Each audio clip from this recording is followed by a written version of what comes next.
Dear students, ഇന്ന് നമ്മൾ ഇന്നത്തെ പ്രസൻറ്റേഷനിൽ PF ട്രീറ്റ്മെൻറ്റാണ്. പ്രോവിഡൻറ്റ് ഫണ്ടുകളുടെ ഒരു വാല്യുവേഷൻ എങ്ങനെയാണ്, പ്രോവിഡൻറ്റ് ഫണ്ട് നമ്മൾ എങ്ങനെയാണ് ഒരാളുടെ പ്രോവിഡൻറ്റ് ഫണ്ടിലേക്കുള്ള കോൺട്രിബ്യൂഷൻ എങ്ങനെയാണ് ഒരാളുടെ സാലറി സ്റ്റേറ്റ്മെൻറ്റിൽ കാണിക്കുന്നതെന്നാണ് ഇന്ന് നോക്കുന്നത്. നമുക്ക് നോക്കാം. പ്രോവിഡൻറ്റ് ഫണ്ടിൻ്റെ ടൈപ്സ് ഒക്കെ നമ്മൾ ഓൾറെഡി ഡിസ്കസ്ഡ് ആണ്. എത്ര ടൈപ്പ് ഓഫ് പ്രോവിഡൻറ്റ് ഫണ്ടുകൾ ഉണ്ട് എന്നതൊക്കെ പറഞ്ഞു കഴിഞ്ഞതാണ്. ഓൾറെഡി നോട്ട്സ് ഒക്കെ കംപ്ലീറ്റ് ചെയ്തതാണ്. സോ മെയിൻലി നമ്മൾ 3 ടൈപ്പ് ഓഫ് പ്രോവിഡൻറ്റ് ഫണ്ടുകളെ കുറിച്ചിട്ടാണ് കൺസിഡർ ചെയ്യേണ്ടത്. പ്രോബ്ലം ചെയ്യാൻ വേണ്ടിയിട്ട് നമ്മൾ ഒരു എക്സാം ഓറിയൻറ്റഡ് ആയിട്ടാണ് പഠിക്കുന്നത്. അതിനേക്കാളും ഒരു വലിയ ലെവലിൽ പഠിക്കാൻ ബുദ്ധിമുട്ടുണ്ട്. അപ്പോൾ ഒരു എക്സാം ഓറിയൻറ്റഡ് ആയിട്ട് പഠിക്കുകയാണെന്നുണ്ടെങ്കിൽ 3 തരത്തിലുള്ള പ്രോവിഡൻറ്റ് ഫണ്ടുകളെ കുറിച്ചിട്ടാണ് നമ്മളിപ്പോൾ ബോധവാന്മാരായിരിക്കേണ്ടത്. ഒന്ന് സ്റ്റാറ്റ്യൂട്ടറി പ്രോവിഡൻറ്റ് ഫണ്ട്, മറ്റൊന്നത് ഈ ലെഫ്റ്റ് സൈഡിൽ എഴുതിയിട്ടുള്ള സ്റ്റാറ്റ്യൂട്ടറി PF, റെക്കഗ്നൈസ്ഡ് പ്രോവിഡൻറ്റ് ഫണ്ടും അൺറെക്കഗ്നൈസ്ഡ് പ്രോവിഡൻറ്റ് ഫണ്ടുമാണ്. ഇനി ഈ 3 പ്രോവിഡൻറ്റ് ഫണ്ടുകളിലും നമ്മൾ മുന്നേ പറഞ്ഞതുപോലെ 4 തരത്തിലുള്ള എമൗണ്ടുകളാണ് നമ്മൾ ശ്രദ്ധിക്കേണ്ടത്. അതായത് 4 തരത്തിലുള്ള എമൗണ്ടുകളാണ് ഓരോ PFലും ഉണ്ടായിരിക്കുക. ഒന്ന് എംപ്ലോയിയുടെ സ്വന്തം കോൺട്രിബ്യൂഷൻ, എംപ്ലോയീസ് ഓൺ കോൺട്രിബ്യൂഷൻ. മറ്റൊന്ന് എംപ്ലോയറിൻ്റെ കോൺട്രിബ്യൂഷൻ. നമുക്കറിയാം PF എന്ന് പറയുന്നത് നമ്മൾ സർവീസിലിരിക്കുന്ന സമയത്ത് ഉണ്ടാക്കുന്ന ഒരു അക്കൗണ്ടാണ്. നമ്മൾ എല്ലാ മാസവും ഒരു വിഹിതം അതിലേക്ക് കോൺട്രിബ്യൂട്ട് ചെയ്യും. എംപ്ലോയറും അതിലേക്ക് കോൺട്രിബ്യൂട്ട് ചെയ്യും. അതിനെയാണ് എംപ്ലോയേഴ്സ് കോൺട്രിബ്യൂഷൻ. നമ്മളുടെ ഓൺ കോൺട്രിബ്യൂഷനാണ് എംപ്ലോയീസ് ഓൺ കോൺട്രിബ്യൂഷൻ എന്ന് പറയുന്നത്. പിന്നെ ഈ അക്കൗണ്ടിൽ it's just like a savings bank account. അപ്പോൾ അതിലേക്ക് നമുക്ക് ഇൻട്രസ്റ്റും കിട്ടും. അതിനാണ് interest credited to interest on PF account balance എന്ന് പറയുന്നത്. അങ്ങനെ ഒരു എമൗണ്ട് ഉണ്ട്. പിന്നെ വരുന്നത് നമ്മൾ റിട്ടയർ ചെയ്യുമ്പോൾ ലഭിക്കുന്ന ലംസം എമൗണ്ട് ആണ്. അപ്പോൾ നോർമലി നമ്മൾ ഈ 4 എമൗണ്ടുകളെ കുറിച്ചിട്ട് റിഗാർഡിങ് ഓൾ ദീസ് 3 PFs 3 PFകളെ കൺസേൺ ചെയ്യുന്ന 4 തരത്തിലുള്ള എമൗണ്ടുകളുണ്ട്. അതിൻ്റെ ടാക്സബിലിറ്റിയാണ് നമ്മൾ കൺസിഡർ ചെയ്യേണ്ടത്. നിങ്ങൾക്കൊരു പ്രോബ്ലം തരുമ്പോൾ ഒരാൾ ഇത്ര കോൺട്രിബ്യൂട്ട് ചെയ്യുന്നു, അയാളുടെ PFലേക്ക് ഇത്ര കൊടുക്കുന്നു എന്നുണ്ടാവും. നമ്മൾ ഇതുവരെ പഠിച്ച എല്ലാ കാര്യങ്ങളും ഒരു പ്രോബ്ലത്തിലുണ്ടാവും. അപ്പോൾ അങ്ങനെ പറയുമ്പോൾ നമ്മൾ എന്താണ് അതിൻ്റെ വാല്യൂ ആയിട്ട് അയാളുടെ സാലറി സ്റ്റേറ്റ്മെൻറ്റിൽ കാണിക്കേണ്ടത് എന്നാണ് നമ്മളിവിടെ പഠിക്കുന്നത്. അതിൽ ഈ എംപ്ലോയിയുടെ കോൺട്രിബ്യൂഷൻ, ഏത് PF ആണെങ്കിലും എംപ്ലോയിയുടെ കോൺട്രിബ്യൂഷൻ ഫുള്ളി ടാക്സബിൾ ആണ്. എംപ്ലോയി, അതായത് നമ്മുടെ തന്നെ ബേസിക് സാലറിയിൽ നിന്നാണ് നമ്മളത് മാറ്റി വയ്ക്കുന്നത്. അപ്പോൾ നമ്മൾ എംപ്ലോയിയുടെ കോൺട്രിബ്യൂഷനെ കുറിച്ച് പ്രത്യേകിച്ച് ചിന്തിക്കേണ്ട കാര്യമില്ല. അത് ബേസിക് സാലറിയിൽ ഉള്ളതാണ്. അപ്പോൾ എംപ്ലോയീസ് കോൺട്രിബ്യൂഷൻ എന്ന് പറഞ്ഞ് പ്രത്യേകം തന്നിട്ടുണ്ടെങ്കിൽ പോലും അത് ബേസിക് സാലറിയുടെ ഭാഗമായതുകൊണ്ട് നമ്മൾ ഇഗ്നോർ ചെയ്താൽ മതി. അത് ബേസിക് സാലറിയിലുണ്ട്.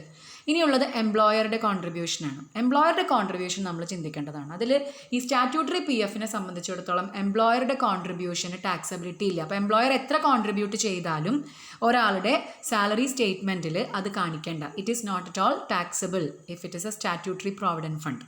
അത് മിക്കവാറും ഗവൺമെൻറ് എംപ്ലോയീസിനാണ് സ്റ്റാറ്റ്യൂട്ടറി PF ഉണ്ടായിരിക്കുക. നോർമലി അതർ എംപ്ലോയീസിന് they will be having RPF ആണ് ഉണ്ടായിരിക്കുക. അങ്ങനെ RPFനെ സംബന്ധിച്ചിട്ടാണെങ്കിൽ എംപ്ലോയറുടെ കോൺട്രിബ്യൂഷൻ ഒരു ലിമിറ്റ് ഉണ്ട്. In excess of 12% of salary will be taxable. അപ്പോൾ എത്ര സാലറി, ആ salary take note of that word salary and I have put it in single quotation mark to note down that salary. ഇവിടെ ഒരു definition ഉണ്ട്.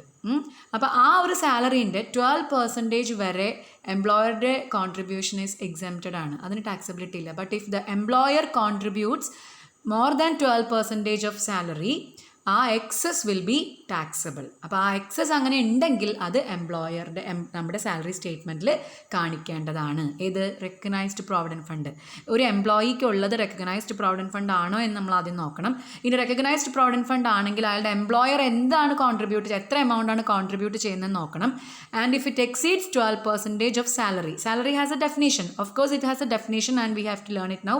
ആ definition അനുസരിച്ചിട്ടുള്ള സാലറിയുടെ 12% ആണോ കോൺട്രിബ്യൂട്ട് ചെയ്യുന്നതെന്ന് നോക്കണം. And if it exceeds that 12% of salary, that excess will be taxable in case of RPF. അതാണ് അവിടെ പ്രത്യേകം ശ്രദ്ധിക്കേണ്ടത്. അതേപോലെ തന്നെ അൺറെക്കഗ്നൈസ്ഡ് പ്രോവിഡൻറ്റ് ഫണ്ടിൻ്റെ കേസിലും എംപ്ലോയർ കോൺട്രിബ്യൂട്ട് ചെയ്യുന്നതിന് ടാക്സബിലിറ്റി ഇല്ല. അപ്പോൾ RPFന് മാത്രമാണ് എംപ്ലോയറുടെ കോൺട്രിബ്യൂഷൻ ടാക്സബിൾ ആയിട്ട് വരുന്നുള്ളൂ. അതും സബ്ജക്റ്റ് ടു കണ്ടീഷൻസ് ആണ്. ഇനി വാട്ട് അബൌട്ട് PF എന്ന് ഇൻട്രസ്റ്റ് ഓൺ PF എന്ന് നോക്കാം. അത് സ്റ്റാറ്റ്യൂട്ടറി PFന് ഇല്ല. അവിടെയും സ്റ്റാറ്റ്യൂട്ടറി PFന് ടാക്സബിലിറ്റി വരുന്നില്ല. ഇനി റെക്കഗ്നൈസ്ഡ് PFൽ തന്നെയാണ് അവിടെയും ഒരു കണ്ടീഷൻ വരുന്നത്. ഇൻട്രസ്റ്റ് 9.5% വരെ, അതായത് PF അക്കൗണ്ടിൽ എത്ര എമൗണ്ട് ഉണ്ടോ അതിൻ്റെ 9% വരെ ഇൻട്രസ്റ്റ് ടാക്സബിലിറ്റി ഇല്ല. എക്സസ്, അതിനേക്കാളും കൂടുതൽ പലിശ ക്രെഡിറ്റ് ആയിട്ടുണ്ടെങ്കിൽ, അതിനേക്കാളും കൂടുതൽ റേറ്റിൽ ഇൻട്രസ്റ്റ് ക്രെഡിറ്റഡ് ആയിട്ടുണ്ടെങ്കിൽ that excess will be taxable. അപ്പോൾ ഇവിടെ 9.5% of P F account balance ആണ്. പി എഫ് അക്കൗണ്ടിൽ എത്ര ബാലൻസ് ഉണ്ടോ അതിൻ്റെ 9.5% വരെ പലിശ ആവാം. That is exempted. But if the interest credited to the PF account exceeds 9.5%, that excess will be taxable എന്നാണ് അവിടെ ഉദ്ദേശിച്ചിട്ടുള്ളത്. അൺറെക്കഗ്നൈസ്ഡ് പി എഫിൻ്റെ കേസിൽ എംപ്ലോയറുടെ contribution interest credited to P F അക്കൗണ്ടിന് ടാക്സബിലിറ്റി ഇല്ല. അപ്പോൾ നമ്മൾ പ്രത്യേകം ശ്രദ്ധിക്കേണ്ടത് ആർ പി എഫ് ആണ്. ആർ പി എഫിലെ എംപ്ലോയറുടെ കോൺട്രിബ്യൂഷനും interest credited to P F അക്കൗണ്ടുമാണ് നമ്മൾ ടേക്ക് നോട്ട് ചെയ്യേണ്ടത്. ബാക്കിയുള്ളതൊക്കെ നമുക്ക് ഇഗ്നോറബിൾ ആണ്, ഒന്നുകിൽ ടാക്സബിൾ അല്ല അല്ലെങ്കിൽ ബേസിക് സാലറിയുടെ ഭാഗമാണ്, അങ്ങനെയൊക്കെ ഉള്ളൂ. അപ്പോൾ always take note of the items given in your problem as employers contribution to R P F, interest credited to R P F account തുടങ്ങിയിട്ടുള്ള ഐറ്റംസ് പ്രത്യേകം ശ്രദ്ധിക്കണം. ഇത് കാൽക്കുലേറ്റ് ചെയ്ത് നോക്കും വേണം whether it exceeds the so and so the said items. Okay, ഇനി lump sum amount received അത് നമുക്കിവിടെ ആവശ്യമില്ല. ബിക്കോസ് നമ്മൾ ഒരാളുടെ സാലറിയാണ് പ്രിപ്പയർ ചെയ്യുന്നത്. റിട്ടയർ ചെയ്തതിന് ശേഷമാണ് ലംസം എമൗണ്ട് കിട്ടുക. അപ്പോൾ അതിൻ്റെ ടാക്സബിലിറ്റി വരുന്നത് യു ആർ പി എഫിന് മാത്രമാണ്. അൺറെക്കഗ്നൈസ്ഡ് പ്രോവിഡൻറ്റ് ഫണ്ടിൻ്റെ ലംസം കിട്ടുമ്പോൾ മാത്രമാണ് അതിൽ ടാക്സബിലിറ്റി വരുന്നത്. അത് കണ്ടീഷൻസ് വായിച്ച് നോക്കാം, നമുക്ക് സാധാരണഗതിയിൽ ആവശ്യം വരാറില്ല. സോ ഇപ്പോൾ ഞാൻ എക്സ്പ്ലെയിൻ ചെയ്യുന്നില്ല. ഇനി നമുക്കിത് ഒന്ന് ഇല്ലസ്ട്രേറ്റ് ചെയ്യാൻ വേണ്ടിയിട്ട് ഒന്ന് എക്സാമ്പിൾ ഒരു പ്രോബ്ലം ചെയ്യാം. അതിന് മുമ്പ് സാലറി ഡെഫിനേഷൻ പറയുന്നുണ്ട്. HRA salary definition, same definition is applicable to R P F. R P എഫിൻ്റെ സാലറി അല്ലെങ്കിൽ പി എഫിൻ്റെ സാലറി ഡെഫിനേഷൻ എന്ന് പറയുന്നത് HRAയുടെ സെയിം സാലറിയാണ്. റെൻറ്റ് ഫ്രീ ഹൗസിൻ്റെ നമ്മൾ ഇന്നലെ പറഞ്ഞത് വലിയ ഡെഫിനേഷനാണ്. എന്നാൽ HRA കമ്പ്യൂട്ടേഷന് വേണ്ടി ഉപയോഗിച്ച അതേ ഡെഫിനേഷനാണ് നമ്മൾ പി എഫിൻ്റെ ഡെഫിനേഷനിൽ ഉപയോഗിക്കുന്നത്. It is basic salary plus DA fenders or DP plus commission based on fixed percentage of turnover. നിങ്ങൾക്കറിയാം അതിൽ എന്തൊക്കെ ഐറ്റംസ് നമ്മൾ ഓൾറെഡി പ്രോബ്ലംസ് ചെയ്തിട്ടുള്ളതാണ്. So this is the definition of salary for the purpose of computation of R P F. Okay, ഇനി നമുക്ക് problem നോക്കാം. ഒരു പ്രോബ്ലത്തിൻ്റെ ഡീറ്റെയിൽസ് ഞാനവിടെ പറഞ്ഞിട്ടുണ്ട്. Mister X is in receipt of a salary of ₹24,000 per month എന്നാണ് പറയുന്നത്. അയാൾക്ക് monthly basic salary is given. Then he contributes 15% of his salary to an R P F. അയാളുടെ സാലറിയുടെ 15% ആണ് അയാൾ ആർ പി എഫിലേക്ക് കോൺട്രിബ്യൂട്ട് ചെയ്യുന്നത്. എംപ്ലോയർ കോൺട്രിബ്യൂട്ട് ചെയ്യുന്നത് 14% ഓഫ് സാലറിയാണ്. ഓക്കെ, അതാണ് ഡീറ്റെയിൽസ് തന്നിരിക്കുന്നത്. പിന്നെ interest credited to P F account തന്നിട്ടുണ്ട്. That is ₹2,000 which is at the rate of 10% of percentage per annum ആണ്. അതായത് അയാളുടെ പി എഫ് അക്കൗണ്ടിൽ 2,000 രൂപ ഇൻട്രസ്റ്റ് ഇനത്തിൽ ലാസ്റ്റ് ഇയറിൽ ക്രെഡിറ്റ് ആയിട്ടുണ്ട് എന്നാണ് പറയുന്നത്. ചോദിച്ചിരിക്കുന്നത് compute the amount of taxable value of employers contribution and interest credited to R P F. R P എഫിലേക്കുള്ള എംപ്ലോയറുടെ കോൺട്രിബ്യൂഷനും അവിടെയാണ് ടാക്സബിലിറ്റി വരുന്നുള്ളൂ. അയാളുടെ ഓൺ കോൺട്രിബ്യൂഷൻ എന്ന് പറയുന്നത് ടാക്സബിൾ അല്ല. ഓൺ കോൺട്രിബ്യൂഷൻ നമ്മൾ ടാക്സബിൾ ആണെങ്കിൽ പോലും it is basic salary, part of basic salary. അപ്പോൾ നമ്മൾ നോക്കേണ്ട കാര്യമില്ല. നോക്കൂ, ഈ പ്രോബ്ലത്തിൽ ബേസിക് സാലറി തന്നിട്ടുണ്ട്, DA ഇല്ല, DP ഇല്ല, മറ്റ് കമ്മീഷൻ ഒന്നും ഇല്ലാത്തതുകൊണ്ട് സാലറി ഡെഫിനേഷൻ ആദ്യം നോക്കുമ്പോൾ 24,000 തന്നെയാണ് എടുക്കേണ്ടത്. പിന്നെ അയാളുടെ കോൺട്രിബ്യൂഷൻ പറയുന്നുണ്ട്. അയാളുടെ സാലറിയുടെ 15% ആണ് അയാൾ കോൺട്രിബ്യൂട്ട് ചെയ്യുന്നത്. അപ്പോൾ ടാക്സബിൾ ആണ്, പക്ഷേ നമ്മൾക്ക് ഇഗ്നോർ ചെയ്താൽ മതി, നമ്മൾ എടുക്കണ്ട. ബിക്കോസ് ആ 24,000 ഉണ്ട് ഈ 15%. ഇനി നമ്മൾ ശ്രദ്ധിക്കേണ്ടത് എംപ്ലോയറുടെ കോൺട്രിബ്യൂഷനാണ്. അത് 14% ഓഫ് സാലറിയാണ്. ഓക്കെ, സാലറി എന്ന് പറയുന്നത് ഇവിടെ തന്നിട്ടുള്ള സാലറി തന്നെ, അല്ലെങ്കിൽ നമ്മൾ കാൽക്കുലേറ്റ് ചെയ്ത് നോക്കണം സാലറി എന്താണെന്നുള്ളത്. ഇവിടെ വേറെ ഒന്നും ഇല്ലാത്തതുകൊണ്ട് അത് തന്നെ. ഇൻട്രസ്റ്റ് ക്രെഡിറ്റ് ആയിരിക്കുന്നത് 10% വെച്ചിട്ടാണ്. അപ്പോൾ ഇവിടെ നമുക്ക് കാൽക്കുലേഷൻ ആവശ്യമാണ്. ഇതെങ്ങനെ വർക്കൗട്ട് ചെയ്തൊന്ന് നോക്കാം. ആദ്യം തന്നെ എംപ്ലോയറുടെ കോൺട്രിബ്യൂഷൻ ടു ആർ പി എഫിൻ്റെ ടാക്സബിലിറ്റി നമുക്ക് ചെക്ക് ചെയ്യാം. Salary for the computation of R P F ഞാൻ അവിടെ ചെയ്തു വെച്ചിട്ടുണ്ട്. 2,88,000 ആണ്. പെർ മന്ത് 24,000 എന്ന് പറയുമ്പോൾ 2,88,000 വരും. ഇനി എംപ്ലോയറിൻ്റെ ഇവിടുത്തെ കോൺട്രിബ്യൂഷൻ എന്ന് പറയുന്നത് ഈ 2,88,000ൻ്റെ 14% ആണ്. That is 40,320. ഓക്കെ, എന്നാൽ എക്സംഷൻ ലിമിറ്റ് എത്രയാണ്? 12% വരെ ടാക്സബിലിറ്റി ഇല്ല. 12%-നേക്കാൾ കൂടുതലുണ്ടെങ്കിൽ മാത്രമേ ടാക്സബിലിറ്റി ഉള്ളൂ. അതുകൊണ്ട് 34,560, അതായത് 2,88,000ൻ്റെ 12% വരെയുള്ള 34,560 എക്സെംപ്റ്റ് ആണ്. അത് കഴിച്ചിട്ടുള്ള 5,760ക്കാണ് ടാക്സബിലിറ്റി വരുന്നത്. കണ്ടോ അതെങ്ങനെ കണ്ടുപിടിച്ചതെന്ന്? 14% ആണ് കോൺട്രിബ്യൂട്ട് ചെയ്യുന്നത്. 12% വരെ എക്സെംഷൻ ലിമിറ്റ് ഉണ്ട്. ബാക്കി വരുന്ന എക്സസ് എമൗണ്ട് ആയിട്ടുള്ള 5,760 ഈസ് ടാക്സബിൾ. ഇല്ലെങ്കിൽ എങ്ങനെയും കണ്ടുപിടിക്കാം. അതാണ് ഞാനിവിടെ ബ്രാക്കറ്റിൽ കൊടുത്തിരിക്കുന്നത്. It can also be arrived at by 2,88,000ൻ്റെ 2% കണ്ടാൽ മതി. Because the employer contributes 14%. Percent തന്നതുകൊണ്ട് 14%. എമൗണ്ട് തന്നിട്ടുണ്ടെങ്കിൽ നമ്മൾ ഇതുപോലെ തന്നെ കമ്പ്യൂട്ട് ചെയ്ത് നോക്കേണ്ടി വരും. ഇവിടെ നമുക്ക് പെർസെൻറ്റേജ് ആണ് തന്നിരിക്കുന്നതുകൊണ്ട് നമുക്ക് ഡയറക്റ്റ്ലി 2,88,000ൻ്റെ 2%, അതായത് 12% വരെ എക്സെംഷൻ എക്സെംപ്റ്റും ബാക്കി വരുന്ന 2% ടാക്സബിലിറ്റി 5760 നമുക്ക് എഴുതാവുന്നതാണ്. ഇനി ഇൻട്രസ്റ്റ് ക്രെഡിറ്റഡ് എങ്ങനെ ചെയ്തെന്ന് നോക്കാം.